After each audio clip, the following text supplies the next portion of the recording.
वृंदावन में एक कृष्णदास बाबा थे। उन्होंने एक ग्रंथ में पढ़ा कि यदि 12 वर्ष तक बिना नागा कोई सेवा की जाए तो ठाकुर जी साक्षात दर्शन देते हैं। बाबा ने संकल्प लिया, हे मेरे ठाकुर, आज से पूरे 12 वर्ष तक मैं तुझे अपने हाथों से गूंथी माला पहनाऊंगा। बस एक ही शर्त है लाला, 13वें वर्ष के पहले दिन तुझे मेरी कुटिया पर आना होगा। बाबा रोज नियम से माला पहनाते और दिन गिनते। 12वें वर्ष के अंतिम दिन बाबा ने अपनी कुटिया सजाई, 56 भोग बनाए और रात तक राह देखी, पर ठाकुर जी नहीं आए। मेरी ही गलती थी, तू तो है ही छलिया। जब तू अपनी यशोदा मैया को 2 दिन का कहकर गया और लौट कर नहीं आया तो मेरा क्या सगा होगा। अब मैं यहाँ एक पल नहीं रुकूंगा। क्रोध में बाबा ने अपनी कुटिया उजाड़ दी, 56 भोग की पोटली बांधी और सोचा, 12 वर्ष कृष्ण को दिए, अब अपनी श्री जी की शरण में बरसाने जाऊंगा। रास्ते में अचानक लाखों गायों का एक झुंड आ गया।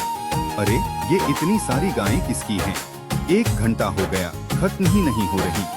तभी वहाँ एक अत्यंत सुंदर सांवला सलोना नन्हा ग्वाला आया। उसने बताया कि ये नंद भवन की 9 लाख गायें हैं।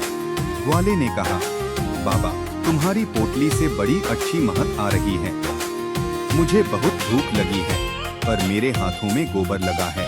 क्या तुम अपने हाथों से मुझे कुछ खिला दोगे? जैसे ही बाबा ने पहला निवाला ग्वाले के मुख में रखा, बालक की आंखों से आंसू बहने लगे। बाबा घबरा गए। बाबा, मैं आज सुबह से राह देख रहा था, आज किसी ने मुझे माला नहीं पहनाई। बाबा चौंक गए। अरे कन्हैया तू! और वह उस सांवले सलोने से लिपट गए। ठाकुर जी अपने असली स्वरूप में आ गए।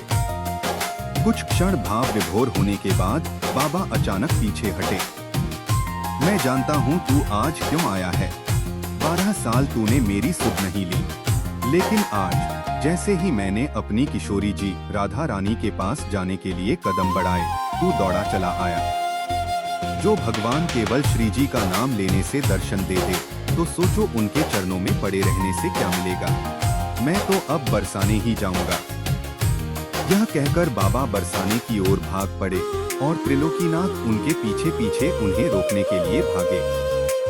उस दिन के बाद कृष्णदास बाबा हमेशा के लिए किशोरीदास हो गए।